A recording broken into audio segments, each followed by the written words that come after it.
योगी मध्य प्रदेश के भोपाल जिले के बैरसिया विधानसभा क्षेत्र में जनसभा को संबोधित कर रहे हैं।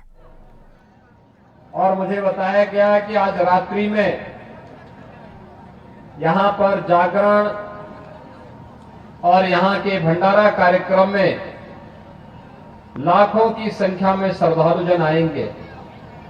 आप सबको मैं भैया दूज की हृदय से बधाई देता हूं, आपका अभिनंदन करता हूं। भाइयों बहनों,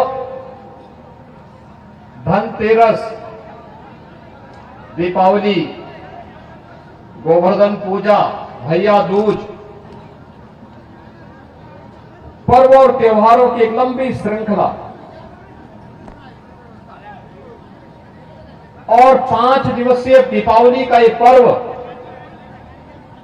अद्भुत है। आपने दीपावली के अवसर पर अयोध्या का दीपोत्सव देखा।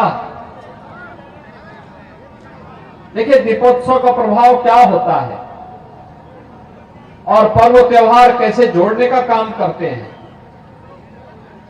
दुनिया को भारत से सीखना चाहिए, जहां पे स्वतःस्फूर्त भाव के साथ लाखों की संख्या में श्रद्धालुजन एकत्र होकर के अपनी परंपरा और अपनी विरासत के प्रति कृतज्ञता ज्ञापित करते हुए अपने त्योहारों को मनाते हैं। भाइयों बहनों, आज जनजातीय दिवस भी है।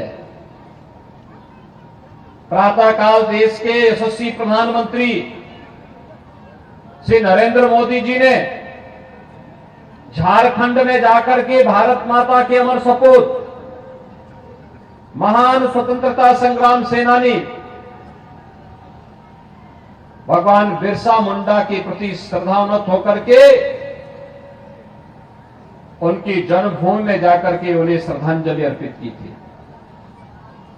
और ये प्रधानमंत्री जी का ही की देन है कि 15 नवंबर की तिथि जनजातीय दिवस के रूप में देश के अंदर मनाया जाने लग गया। आज जनजातीय दिवस भी है। मैं जनजातीय दिवस के अवसर पर आप सबको हृदय से आपका अभिनंदन करता हूं, आप सबको बधाई देता हूं। हम लोग यहां पर हैं, यह भोपाल संभाग का पार्ट है। विधानसभा के इस क्षेत्र में कितना सुहावना वातावरण है, कितनी शांति है, कितना शुद्ध पर्यावरण है। हमारा ग्रामीण समाज, हमारा वनवासी समाज, हमारा जनजातीय समाज प्राचीन काल से ही प्रकृति और परमात्मा का उपासक रहा है। अब देखिए, दिल्ली में सुप्रीम कोर्ट को बोलना पड़ा, दम घोटू वातावरण, अनेक उद्योग उनको बंद करने पड़े। गैस जहरीली हवा जहरीली हो गई है, उससे बचाव करने के लिए वहां अनेक कदम उठाए जा रहे हैं। लेकिन आप सौभाग्यशाली हैं, यहां पे सिद्ध बाबा रामदेव जी की सानिध्य में, भगवान देवनारायण के सानिध्य में, भगवान गोरक्षनाथ के सानिध्य में और यहां पे अंजनी माई के सानिध्य में आप सबको इस क्षेत्र में इन आयोजनों के साथ जुड़ने का अवसर प्राप्त हो रहा है, उसका आनंद लेने का अवसर प्राप्त हो रहा है। और ये मेरा सौभाग्य है कि इस आयोजन के बहाने चुनाव की इस प्रक्रिया के दौरान आप सबसे संवाद करने का अवसर मुझे प्राप्त हो रहा है। भाइयों बहनों, हम सब इस बात को जानते हैं कि मोदी जी तब से प्रधानमंत्री बने, देश की तकदीर बदली है। भारत एक नए ओज के साथ, एक नए तेज के साथ आगे बढ़ा है। कितनी तेजी के साथ भारत बढ़ रहा है। दुनिया के अंदर भारत का सम्मान बढ़ा है। दुनिया के हर संकट के समय भारत को संकट मोचक के रूप में प्रधानमंत्री मोदी जी की ओर लोग बड़ी आशा भरी निगाहों से देखते हैं। भारत की सीमाएं आज के दिन पर पूरी तरह सुरक्षित हैं। और यही नहीं, अब भारत ने इतनी ताकत भी पैदा कर दी है कोई दुश्मन अगर टेढ़ी निगाहों से देखेगा उसकी आंखों को निकाल करके उसके पास वापस कर देगा। अब भारत को कोई दुश्मन की तरह टेढ़ी निगाहों से नहीं देख सकता। और भारत ही नहीं, अब तो भारत के नेतृत्व ने यह भी व्यवस्था कर दी है, क्योंकि डबल इंजन की सरकार है भाइयों बहनों, हम समस्या नहीं समाधान पे विश्वास करते हैं। समाधान कैसे? कांग्रेस ने आतंकवाद की समस्या दी, मोदी जी ने उसका समाधान दिया। आतंकवाद की जड़ थी कश्मीर की धारा 370। धारा 370 को हमेशा के लिए समाप्त कर दिया। कांग्रेस ने समस्या दी कि अयोध्या में राम मंदिर नहीं बनने देना है। मोदी जी ने आते ही राम मंदिर की समस्या का समाधान कर दिया। अयोध्या में राम मंदिर का निर्माण भी हो रहा है।